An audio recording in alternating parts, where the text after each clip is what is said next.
Life takes on the meaning you give it. Liz Murray, Breaking Night.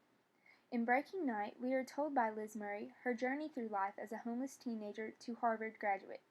She faces many obstacles and views them as a wall that separates her and people like her, us, and with them, the people who were able to provide for themselves and build a life away from scrounging for food and following the path set by others.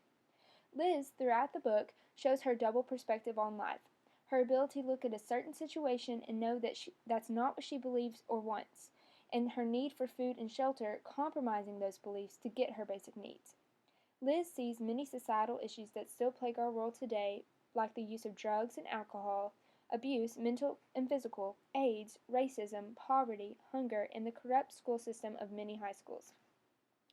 As a child, Liz had to look out for her parents and help take care of them, who were addicted to drugs.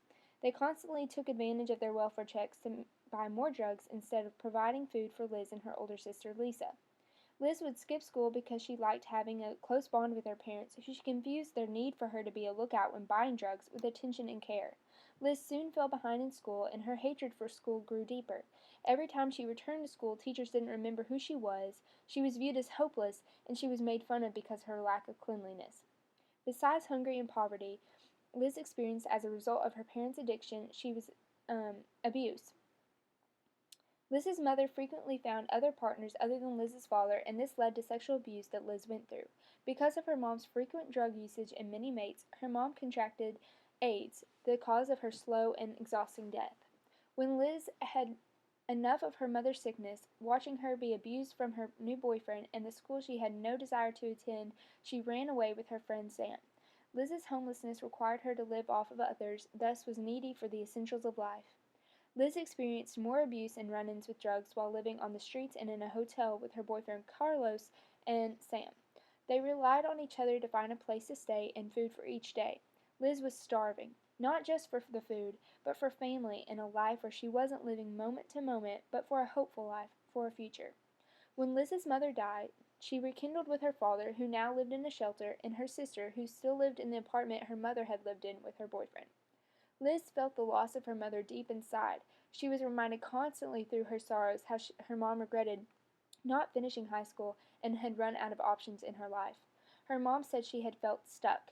At this point, Liz's life was a slippery mixture of dirt and water that would soon turn into mud, and she too would be stuck in a controlling relationship where she had to give up parts of herself just to survive. Liz decided to leave Carlos one day, who left her in a hotel with no money for food or water or a key to the room. She stayed with friends while she made the decision to go back to high school. Liz interviewed with many alternative high schools or high schools that didn't go about courses in the traditional sense. These high school classes had a small student to teacher ratio that made each student vital to the class and allowed their voices to be heard and seen as important. These classes were taught with open discussions and hands-on projects and presentations. In my Intro to Interdisciplinary Studies class, we discussed alternative high schools and their benefits. I believe these classes have great effect on students that don't let them fall behind or become forgotten. I think these schools make students feel important and allow them to explore different disciplines and see how they interact to create the society of our reality. Personally, this type of school reminds me of my IDS classes. These classes have instilled confidence in me to discuss important complex issues and feel that my voice matters. In high school, I was very involved and wasn't afraid to speak up in classes or clubs, but I really learned how powerful my thoughts and perspective is from taking these classes in college. Liz flourished in this school and graduated high school, having completed 4 years of credits in 2 years. She was awarded a huge scholarship from the New York Times, and using money she had saved up from a summer program she worked for, she and her sister and Sam were able to rent an apartment. One of her teachers encouraged her to apply to Harvard after a school trip there. She felt empowered by this nudge, realizing that the only way to see if an opportunity was possible or not was to try. Liz found through her journey of homelessness to finishing high school that no matter if she were accepted to Harvard or not, she would be fine. She came to the realization that wherever she went in life, she had overcome so much, and through all of her loss, she had gained strength. She would be able to succeed in whatever may happen in her future. Liz said during the toughest times, whether it be wanting more sleep, not having a quiet place to do her homework, or a full stomach to think with, she thought of a runner on a track with hurdles. She was the runner, and she knew she was on the right track. and each hurdle was an obstacle in her life that she had to overcome. This image motivated her to push through the temptations of skipping school.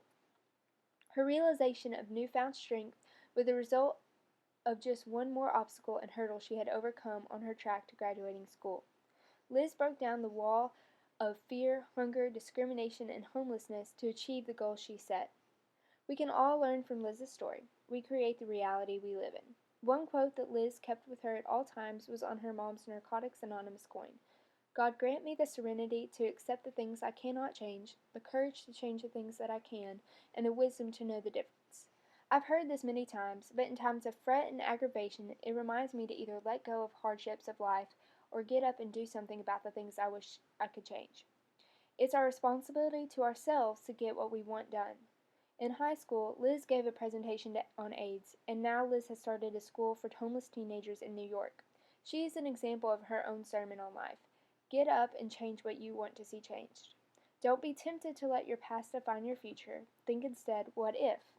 Recognize your passions and think, what if my dreams could come true?